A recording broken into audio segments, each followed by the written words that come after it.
Welcome to the Human Intimacy Podcast. Dr. Kevin Skinner with MaryAnn Michaelis, licensed clinical social worker. She is up in Washington. She's licensed in many states, and she's got great clinical experience working with individuals dealing with sexual betrayal and sexual compulsivity, sexual addiction. Thanks, Dr. Skinner. I am so happy to be here today. And really, I wanted to introduce you to our listeners and viewers because this week I was talking with a client about one of our podcasts, recommending the one that talks about disclosures. And I said, this is Dr. Skinner. And they were kind of like, well, who's Dr. Skinner? And I just thought, I want to make sure that our listeners and viewers really know what a gift it is to be able to sit and learn from you, Dr. Skinner. For those of you who don't know, Dr. Skinner is one of the foremost experts, I would say, in the world, and you can correct that, Dr. Skinner, if I'm wrong, but on betrayal trauma. He's a faculty member of ITAP, the International Institute of Trauma and Addiction Professionals. And what that means is he trains certified sex addiction therapists and certified partner trauma therapists throughout the world. He teaches multiple times a year. He's teaching brand new therapists and he's supervising them and hearing their cases and helping give lots of guidance and helping understand how do we help people who are struggling with sexual acting out behaviors, compulsivity, and with betrayal trauma. And so it's just such an honor to be able to be here and to be part of this podcast and to share, learn, and grow and discuss with you, Dr. Skinner, what I might have gotten wrong. Yeah, so the concept of being a foremost expert, I have no idea what that even looks like. All I can tell you is I've gathered research from 20 plus thousand people. So I probably do have the largest data set of individuals who've been sexually betrayed and their relationship and how it influences their relationship. And I have had the privilege over the last 10 years to be a part of the faculty for ITAP. And I did the math the other day. I've probably supervised probably 400 to 500 maybe, and maybe not quite that many, but I've trained somewhere between 1,500 to 2,000 therapists from throughout the world. So it's been an absolute privilege of working with therapists. And when I do supervision, we take on some of the most difficult cases and try to provide support for them and guidance. So I feel honored, and whether I'm the best, all I know is I love what I do. And my goal is to actually help individuals who've been betrayed, their partners. And if we can help relationships, if that's what they want to do, that's my ultimate desire, is to help couples heal. Awesome. Well, Dr. Skinner, our topic that we're going to talk about today, I've had the privilege and opportunity for about the past 7 years to meet with you almost on a weekly basis and talk about cases and to learn from you, along with some other therapists as well, as we were learning together. And recently, one of the conversations as therapists that we were having was talking about fantasy and the role of fantasizing, and is it healthy, is it not healthy? And so today we're going to be talking about that. And what's been really interesting is just having this conversation with other therapists and seeing this is such a broad topic and there's so many nuances and so many facets to it. And so even when Dr. Skinner, when you and I were talking about, let's talk about fantasizing today, this could be a triggering topic. This could be, Yeah. for our listeners, you might be saying like, oh, I'm not sure I want to listen to this. But let me start out. I've had this question multiple times from clients who've reached out to me and said, well, my husband said that he's been fantasizing about me. Is that bad? I don't know if that's good or bad. I don't know how to make sense of that. So is that good or bad? And so I think that's a really good place for us to start. What first response to that question, Dr. Skinner? I'm going to start off by saying it's good and can be bad. If anybody knows me, one of my first responses is, well, it depends. Here's my caveat to all things. Sexual fantasy is normal. Both men and women fantasize. That's actually what allows us to get into the higher state of arousal to the point where we can reach orgasm. That's not atypical. So let me start off with where it's good. In a safe environment where I feel valued and trusted and I feel connected with you. It's not we're fighting and arguing, and so I was angry, so I then fantasized about having sex with you. Now, again, some people say, well, what's wrong with that? Well, in that context, first make your partner feel safe in your presence. Do the things necessary to create an environment where safety is there. So for me, that's the starting point. At all human intimacy, we need to do our very best to create a safe environment. Then, as individuals are going to be sexual, thinking about your partner in a sexual way My goodness, who wouldn't want their partner to think about them in a healthy sexual way? Right? I mean, is that in and of itself, that feels like my partner desires me. So that can be a beautiful thing. We want to be desired. And if anything, I want couples to have healthy sexual relations because from the scientific perspective, healthy sexuality is really good for us. It really is. I'm a huge proponent of healthy sex, but we have to start with the foundation. And the foundation is a healthy, valuing, bonding experience. And if there's been betrayal, or if there's been other things that have disrupted that intimacy, doing everything we can to repair the relationship so we can get back into that space where I'm not threatened by a fantasy. I'm not threatened by your fantasy. That's my starting point. I love Dr. Skinner that you said healthy relationship.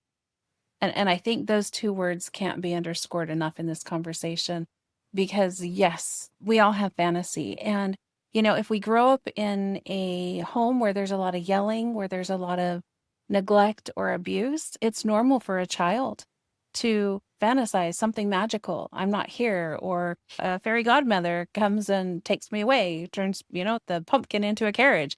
Like, we're raised on fantasies, on these fairy tales and stories. And so that's very natural and normal, especially when things are really uncomfortable.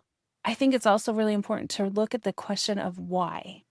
Like, what's underneath my fantasy? Because our fantasies, if we are, let's say that I grew up in a home where there was a lot of abuse, a lot of neglect, a lot of yelling, I may have developed patterns where I'm using fantasy as a way to dissociate, to remove myself from this place. And I may have some really strong neural pathways.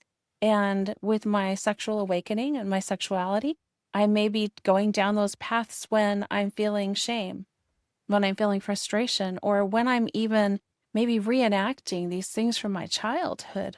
I may find myself repeating these patterns, even in my fantasy, as my subconscious is trying to work things through. And so we have to really The look at what's my why? Why am I in this moment, in this place?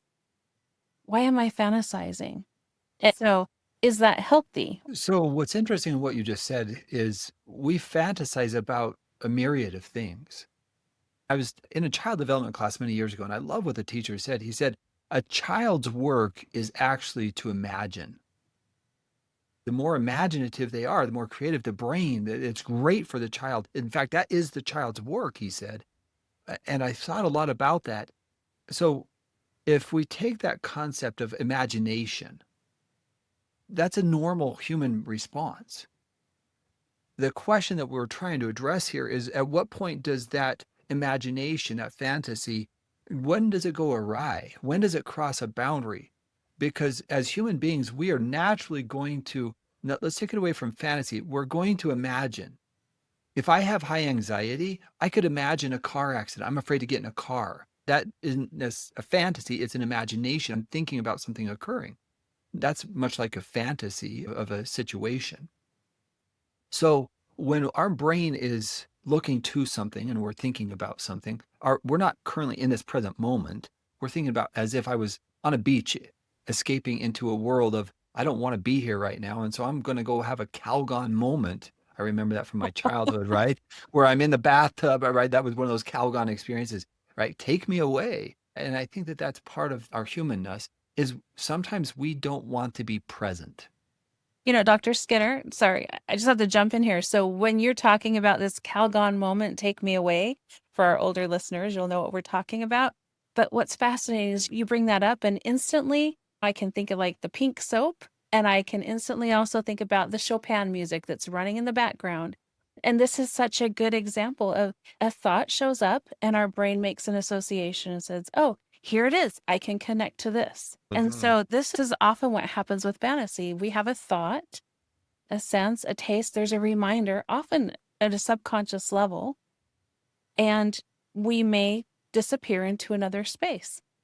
And then we have to look, is this healthy? How is this helping me? What's the purpose behind it? Is there an unmet need? So, And I think if we all explored our own thought patterns, we do want to be on that beach or thinking about a trip that we've been on, or we want to think about, I don't know, winning the lottery or having a cookie. We all do it. You cannot not imagine something. If I said to our listeners, I don't want you to think about that rich chocolate cake. I don't want you to think about it, icing on top or the lava coming off of the hot fudge and the ice cream. Don't think about that. Well, what I did is I just took you to a place. And if I told you don't, I know your brain did, because that's how our brains work. And if I was to be quiet for the next 5 minutes and not talk about ice cream and hot fudge and cake, you'd probably think about it 1 to 5 times in 5 minutes. So I'm going to invite our listeners to like respond and let us know how many of you went and got cake after this. Sorry, and I didn't mean to intercept that thought and introception, make you think about doing that. But ultimately, MaryAnn, what we're talking about here is we do that as human beings. Now, the question is it dominating my life? Is it overcoming me? Is it something that I'm ashamed or embarrassed about? I think this is where a lot of couples really struggle, because if your partner's had a problem with sexual betrayal, they've betrayed you in some way, you might be threatened by almost anything that they do, including their fantasy. This gets to the other part of the question, I might be threatened by your fantasy because it's something that's sexual that makes me nervous because I don't know where you're going to go with it. That's where I see the problems really coming in. So is fantasy good or bad? Yes and yes. It can be both of those. So let's contrast that then with a healthy relationship where one partner comes and says, hey, let's talk about fantasy. Let's Mm, talk about fantasy of us together. And this is an imaginative place where the two of us are together in a safe place, doing things that are safe together, where we can express ourselves freely. And we often have boundaries around, good. this doesn't work for me. We don't go here, but we can try this, or we can look at this. And that can be really safe. That can be really healthy. As you talked about earlier, we want to have healthy sexuality, and having fantasy, talking together, learning, growing, exploring together, that can be really healthy. And it Mm, can also be really tricky and problematic when there has been sexual compulsive acting out behaviors where we may really need some boundaries. But I mhm. think it's also about making sure that we're present. And something that Alex Katahakis talked about in one of her books, she said, most of us, our minds wander when we're having sex. And we have to catch it and say, is my mind wandering to a future sexual scene with somebody else? Is it wandering to a previous sexual scene with somebody else? Because those are good indications that, hold on a second, I got to come back to the present. Our minds also might wander to the kids or the grocery list or what we need to do next. And that's also pretty normal. And it's once again about, can I come back and be present here with my partner? Right. Now we're talking about where does our mind go when we're being sexual? Yeah. I wonder if at times, because of sexual betrayal in the cases that we work with, that I'm threatened by your fantasy. I'm uncomfortable with your sexuality. I don't know what to do with it. It makes me nervous. I find that on a very regular basis. And so it's a very vulnerable place for couples to talk about that inner fantasy that they have. I think Yeah. it's very common. I think we're uncomfortable with it when we don't know each other in that realm. Like, I don't know where you're going with this. What does that mean? But contrast that with, I understand you. And I understand that this is part of what we refer to as an arousal template. I- If we ask the question, what is it that's threatening about this fantasy that they're in? If there is something that's uncomfortable, I need to identify that. And I also need to be cautious. Can I sexually shame someone because that is what's arousing to them? Yeah. I So think I need to understand real quick, I need to understand my own fantasy. I need to understand, what is it? Why is this the most arousing to me? Understanding myself is really the first step here. But the vulnerability of communicating that to a spouse, I would guess if we polled people, they try to dance around it, but having a direct conversation, I'm going to guess, MaryAnn, many couples struggle with that. Sure. And I think we need what we call, identification and differentiation. I've got to figure out who I am and who I am sexually and what's arousing to me and what's not. I do think it's really important for us to touch on this topic of, if I'm in the middle of a sexual experience in my spouse and they are mentally having sex with someone else, that feels like a betrayal. That Mm, that can really feel like a betrayal because my partner's not present here with me. They're using my body while they're acting out a fantasy in their mind with somebody else. And so this is where it gets really tricky, and this can be super triggering because hold on a second. Do I want to hear and know that you're visualizing having sex with someone else right now? Well, I'm right here and you're not Yeah. present. There's a space where we can have a conversation about that. That would be really interesting to understand what's going on with you in that moment that you need to dissociate or that you need to disappear. What's happening for you that you aren't able to be present with me? And that's a hard conversation. And if we can be safe and open and not threatened by it, that's an interesting thing. Am I threatened by that? Maybe I am. If you betrayed me and I'm afraid, but why is it happening? Right. Where's that going? That self-awareness, and perhaps it's, getting to that point, because I've talked with many people, men and women here, that when they are in that act of being sexual, that's how their mind gets even to a higher arousal, Mhm.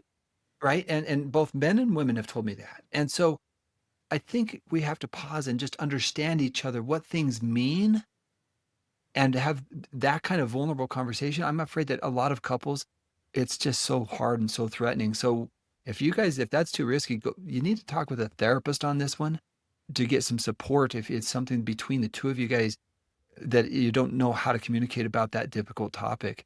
But if you can, be curious, try to understand, and be careful not to shame your partner for sharing their vulnerable self with you. Yeah, I have an example of that. Just a very general example. So we might look at and say somebody who's really powerful, who has lots of responsibilities, lots of worries, lots of care, pressure, really big decisions. They may escape into a fantasy, and Mm, we could hear that and we could say, Okay, that makes sense. That would be an escape from their reality of the heaviness of everything that's going on." And understanding, go, "Oh, okay, that makes sense." Doesn't have to be threatening when we understand the why, when we understand the underneath mm, and really understand what is maybe the purpose of the fantasy. And so, in this place, when I don't have all the burdens on my shoulders, it might let me be really free. I can be mm, really imaginative. I can be really playful. I don't have to worry. And so, that can show up in this space for me, which yeah. it is an escape. Which again, if we watch a movie, we're going into this world, and often we relate with actors or actresses, and we see things visually. And so we see ourselves as the Tom Cruise, or we see Mhm. ourselves as any of these actors or actresses, and we put ourselves in those roles. That too is an imaginary fantasy world that we go to. That's what movies do for us. So it wouldn't surprise me then sexually, we're going to go to a place that's our space. The question is, are we still staying present with our partner?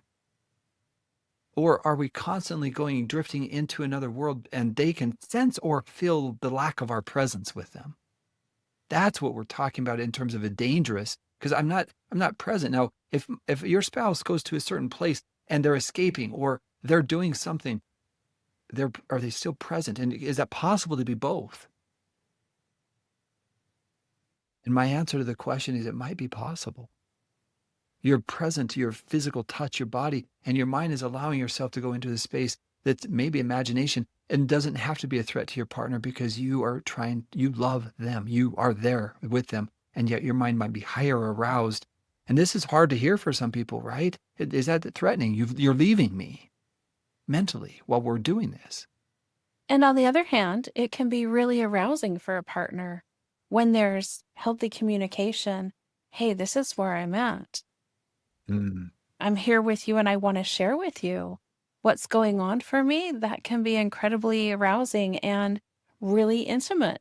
Intimacy is about letting each other see us at our most vulnerable, letting our partner see into us and feeling like that freedom of I don't have to hide from you and I don't have to have shame here, but I can let you see, hey, here's where I'm going. Can you go with me? mm. And again, there's the openness, there's the vulnerability. And again, this is a harder conversation for many couples. And especially when there's been betrayal, I mean, this is like a very vulnerable place. But if I can step back, and we've done tremendous progress and we've done a lot of work, while that may be a challenging conversation, it can also be enlightening. And that kind of openness can draw us closer together. And I've seen that with couples like, well, I wish you would have talked with me. I wish we would have understood some of these things earlier. And let's try to make sense of this together as a coupleship, taking what in reality both partners have their sexual needs and desires. That's how we are. But if we can't talk about those things together, then I'll give an example here, MaryAnn. I can't tell you how many women have come to me and have said, I enjoyed sex. I really enjoyed sex with my partner, but it feels like it's about them. I have needs, and if they would be open and ask, I would be open and vulnerable with them, but I don't know if I can do that. I'm scared to because it's primarily been about them and their needs. And boy, I tell you, that's so unfortunate because when we talk openly and we understand each other sexually, we can really have even better sex. That's where I Ye- find many couples struggle. Yeah, and Dr. Skinner, there's lots of other facets here. But one that comes to mind as you talk about that is sometimes when we are exploring sexually with our partner and saying, hey, let's try this. This might be a fantasy. Can we try this out together? Sometimes we can move into scenarios where we may be reenacting a partner's trauma that Mhm. may be deeper down, that maybe our partner doesn't even know. And so this is a place where we do need to be really attuned, really sensitive, and consent is always, always key. Yeah. And if I was to add to this, I know that a lot of people are threatened by their partner's arousal template, whatever is that arousing fantasy. And part of it may be because in some individuals' lives, the arousal template is maybe the only way that they really get aroused. Like, I can only be sexual this way, this, right? If we're not doing that, I'm disappointed, even if we're being sexual. If that's ever the case, step back because what you're missing is this opportunity to bond with your partner in your newly defined way, not just this way that I imagine it. It's the way that we imagine it. And when you take it from, it has to be just this way, I can't get aroused any other way, then really you're putting a restriction on your sexuality and you're not opening the opportunity for you guys to talk and co create healthy intimacy. That's one of my bigger concerns in this conversation is, well, this is how I get aroused. This is my fantasy. Well, what's our fantasy? Is there a way for us to merge, to join? Several years ago, Esther Perel and Tony Robbins did a series, kind of like it was a webinar or conversation, a two-part conversation. I think it was called something like Why People Cheat, something about infidelity and cheating. And one of the things that I'll never forget her saying or her talking about is when there's a dynamic in a relationship where one partner is a caretaker for the other one, it can make it really tricky to be able to have this openness, to have this communication where I have to worry about you all the time. Therefore, because I have to make sure you're okay, then Yeah. give me the freedom to even explore what's interesting or what might be arousing for me because I have to make sure that you're okay. And so I think it's important to also recognize sometimes our roles can complicate things. And once again, it comes down to these conversations. I love that you're talking about and saying, okay, that might be your template. This might be mine, but how do we come together and figure out something that works for us? I want to share one resource for those who are watching. This is the book. It's called The Couple's Guide to Intimacy: How Sexual Reintegration Therapy Can Help Your Relationship Heal. It's by Doctors Bill and Ginger Burkaw. And I had the pleasure of doing a training with them a couple of years ago. And this is especially for couples where there's been betrayal in the relationship. But there's some sections in here that really talk about this topic. There's even a contract as they're figuring out. This is Yeah. creating a brand new blueprint for how do we together as a couple integrate sexuality into our relationship in really healthy, safe ways. Yeah. So, MaryAnn, let's talk about this. I understand clearly that many of our clients, we're talking about advanced trigonometry today, Yeah, we are. right? That, and I want to be very clear there. For many people, this is like a really not easy conversation. So, preempting all of this sexuality is meaningful conversations, learning how to have emotional conversations, sharing of emotions, the 7 types of intimacy that I talk about, I'm actually working on this book. In the next year or 2, I'm gonna finish this book, but it's titled 7 Types of Intimacy in Action. Mm. Because with sexual intimacy being the pinnacle, the top of this triangle, the other forms of intimacy are so essential, MaryAnn. And so to our listeners where there's been betrayal, please understand that we're talking, this is the top of the tipping point here, right? But all the other forms of intimacy build up to it, building safety and trust and working towards those meaningful conversations. We're talking about learning how to be open with each other, learning how to communicate. That for many couples is something that they haven't been able to do because there is a threat. Are these conversations and there are expectations without a curiosity of help me understand where you're coming from. That is a communication issue that many couples need to figure out. Then when we talk about sexual fantasy, it's not threatening because I understand you. It's when all of a sudden out of the blue, it's like, could we do this? Oh, wait, slow down. Let's talk about just having a little bit of intimacy and conversation that's building up to that. Because it's like, if you go too hard, it's like jarring. Like, where's that even coming from? So we're talking about a 400 level series class right now versus a 101. Right. And so making sure that our listeners are understanding that this is advanced relationship work that we're talking about. But it's important, I think, to understand because so many times when my clients are doing a disclosure or they're receiving a disclosure, fantasy comes up. And my partners want to know, has he been fantasizing or have they been fantasizing? And what have they been fantasizing about? And how does that tie into objectification, sexual acting out? And so I do think it's important for us to also recognize that this conversation is important.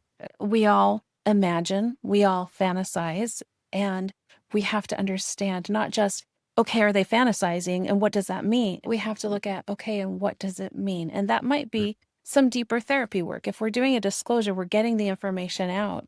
And once we get that information out, that's usually where we start saying, okay, now we can really start digging and trying to understand the behaviors. Are these healthy behaviors or are they not? And what's the purpose that they're trying to meet? Yes. Yes. And so let me just go one other part here. I've had individuals who their mind is just incredible. I mean, they fantasize about how things are built and all of those things. And sexual fantasy is a part of that experience. Helping them understand, okay, your brain thinks this way, but what does it represent? What is it? Is there a need there? Yeah. Is it an escape there? Right? It's really starting to understand more about myself. Like, that's curious that I feel that way or think that way. And really, what is it that is missing or what am I needing there? And that kind of awareness is really, if you get that kind of insight, you're going to understand more about yourself. But if you find that you're constantly escaping, I'm not calling it escape into this fantasy world, come back home for a while. Come back into your own cell. Do some self-analysis. Where's my mind going here? And what is it about? Learn about yourself. Seek that kind of information. To me, that introspection is actually the gift that you give to yourself and to your partner. Like, I find that I'm leaving way too often in our relationship. I'm not present with you. I've got to work on that.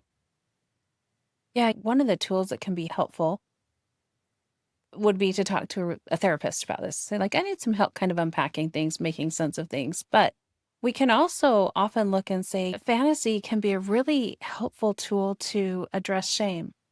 So if I have feelings of low self-worth, my fantasy might be that I'm attractive to XYZ person. And being able to look at that and say, what is that trying to tell me? That might be trying to tell me that I'm trying to escape from feeling unattractive. Okay, that makes a lot of sense. So looking at, this content, what we're seeing is either we're identifying somewhere in this fantasy, and it's usually trying to solve a problem for us. And if we just add one part of that, we all want to be desired, Right. right? We all long to be desired.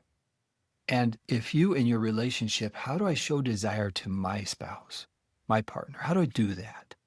Because again, in a healthy way, I want us thinking about healthy interactions, including sexual interactions with our spouse. That to me, that's normal, right? We all long to be desired. And when we start to understand that, everything can improve because who doesn't want their partner to want them? So if you're saying that that beginning question that we start with, so when a client says to me, "Hmm, is it okay for my partner to be having sexual fantasies about me?" We say, "Okay, let's understand that context. Has the partner been betrayed? And have you not been having sex? Has your sex life changed or dropped off? And there's been so much hurt and pain, and the fantasy is just, I'm fantasizing about being together again with my partner and my partner loving me and having a healthy relationship." That sounds like that wouldn't be an Would you want that? right. We'd say, "Okay, that sounds like a pretty valid fantasy that's saying, like, there's pain here, there's hurt here, and my brain is trying to figure out a way how to express that and resolve it. So, Yeah. I can't resolve it here maybe physically right now, but my brain's trying to figure out a way to bring some peace to that." Yeah. To our listeners, if you have questions or other things that you would like us to address on this topic or any other topic, questions@humanintimacy.com. Okay. I'm just going to tell you, if you've got questions, let us address them because this topic is just one of many that we love addressing, just questions or things that are coming in. So please don't hesitate to ask your questions. MaryAnn, final thoughts for you today. Final thoughts are, it's so great to be able to have these conversations. To our listeners and viewers, as you said, send us your questions. We want to discuss them and we want to talk about the things that are important to you. And please feel free to hit like or share with your friends. And as always, especially if this has been a hard conversation for you to listen to, invite you to use some self-care. Invite you to reach out for some support. And if there's been parts of this that maybe you heard that were difficult or uncomfortable, I definitely invite you to reach out to other people to talk about it for support and to always use self-compassion. Our Amen. approach is always to talk about things in a healthy, uplifting way, but sometimes it can be heard and can be really triggering or misinterpreted. So just we want to share with you that this is a place of learning and growth and hopefully hope and healing. Yeah. Thank you, MaryAnn. And my final thoughts are this. Look, there's nothing easy about our sexuality. At trying to understand ourselves, trying to understand our partners, trying to understand our own escape if we fantasize, or how do I stay present and how do I validate us in this relationship? Because for me, it's all about human intimacy, the ability to communicate our inner selves. If I find I'm escaping too much, if I find that my mind is going to places where it doesn't include or incorporate my partner into this journey, why am I leaving? Those are the questions I invite you to think about. And then the other part of it is stay present as much as possible as you learn about yourself and your partner and see what happens. Try that experiment. Have really important conversations and be open to each other's understanding. It doesn't mean you're going to have to go do these things, but try to understand each other in the most profound way. And again, I know this isn't easy. If you're going to be sexually reintegrating, be patient with this process. We're going to be talking about all these topics because for us, we want to help as many people as possible be open to these difficult conversations because it's in that openness that we start to make improvements in our relationship. So be patient with the process. Keep learning and growing. And we are so grateful that you're with us here on the Human Intimacy Podcast. Thank you.